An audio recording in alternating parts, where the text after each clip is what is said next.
একদিন মসজিদে হযরত বিলাল রাদিয়াল্লাহু তাআলা আনহু তিনি আজান দিচ্ছেন। এ সময় প্রিয় রাসূল হাবিবুল্লাহ সাল্লাল্লাহু আলাইহি ওয়াসাল্লাম তিনিও ছিলেন মসজিদে। হযরত আবু বকর সিদ্দিক রাদিয়াল্লাহু তাআলা আনহু তিনিও ছিলেন। এরপরে বিলাল রাদিয়াল্লাহু তাআলা আনহু তিনি যখন আশহাদু আন্না মুহাম্মাদুর রাসূলুল্লাহ সাল্লাল্লাহু আলাইহি সাল্লাম বললেন, তখন আবু বকর সিদ্দিক রাদিয়াল্লাহু তাআলা আনহু তিনি কি করলেন, মনে মনে কি যেন একটা পাঠ করলেন। এরপরে ওনার বৃদ্ধাঙ্গুল শাহাদাত আঙ্গুল চুম্বন করে চোখে বুছা দিলেন।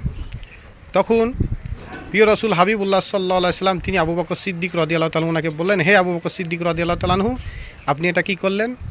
তখন হযরত আবু বকর সিদ্দিক রাদিয়াল্লাহু তাআলা তিনি বললেন যে আপনার নাম মুবারক শুনে আমি দুরূদ পাঠ করেছি সাল্লাল্লাহু আলাইহি সাল্লাম, এবং আমি আমার শাহাদাত আঙ্গুল বৃদ্ধাঙ্গুল চুমু খেয়ে চোখে বুচা লাগিয়েছি বরকত হাসিলের লক্ষ্যে, আপনার নামের বরকত হাসিলের লক্ষ্যে। সুবহানাল্লাহ।